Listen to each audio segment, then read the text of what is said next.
I'm not ashamed to own my Lord, nor to defend his cause. Maintain the honors of his word, the glory of his cross.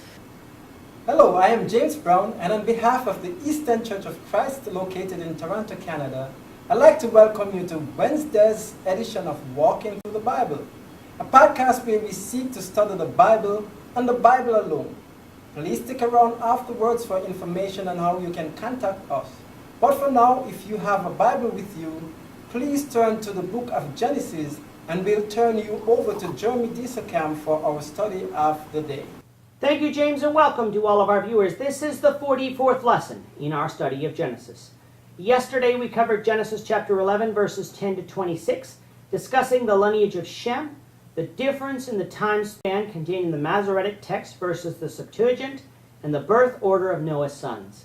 If you missed that episode and would like to watch it, you can find it and all of our other podcasts on our website at www.eastendchurch.org.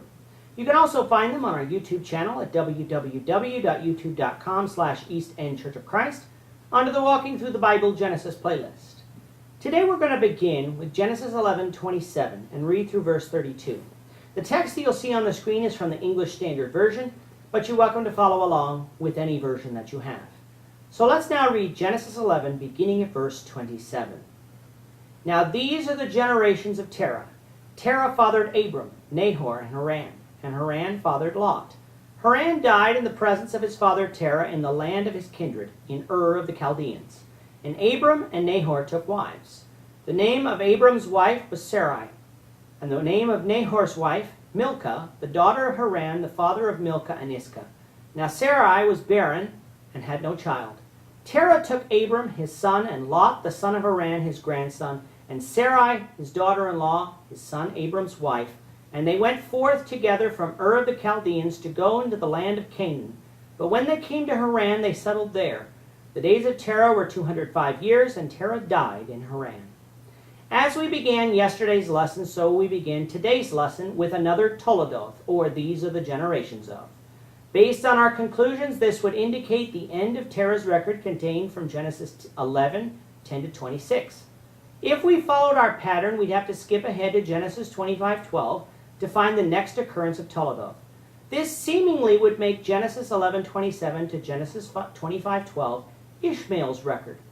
But as we'll see, Ishmael was sent away with his mother in Genesis 21:14, so Ishmael would not be privy to the things that occurred hereafter in Abraham's household. Genesis 24 also contains the story of the search for Isaac's wife, not something that you'd expect to find in the records of Ishmael. So if they're not Ishmael's records, as our pattern would suggest, whose records are they? Skipping down further in Genesis 25, we find in verse 19, these are the generations of Isaac, Abraham's son.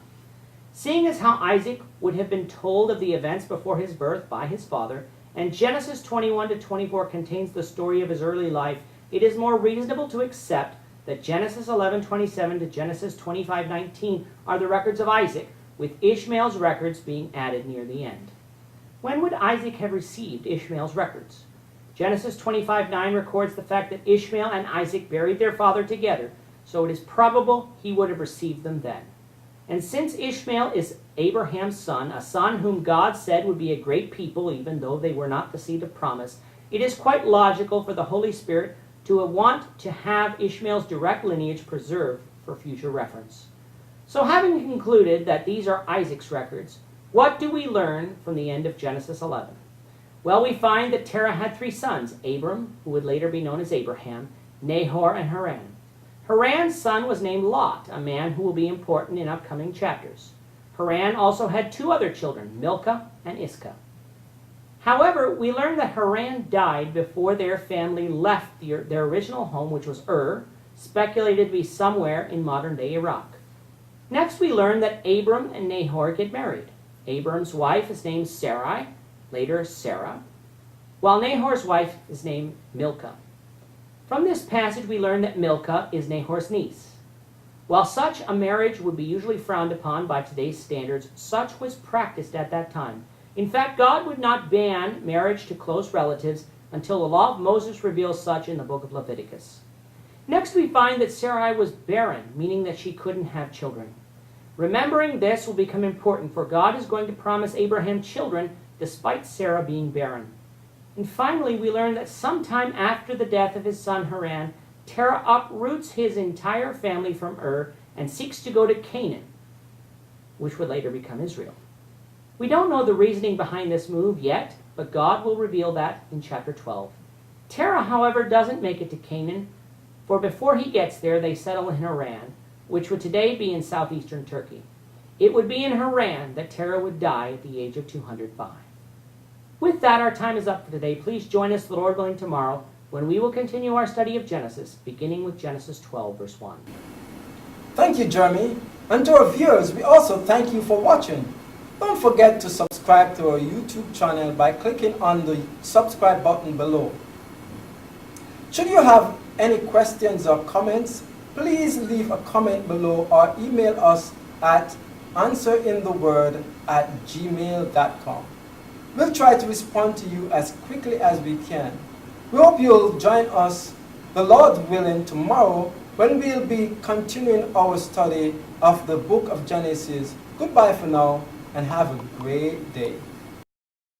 I'm not ashamed to own my Lord, nor to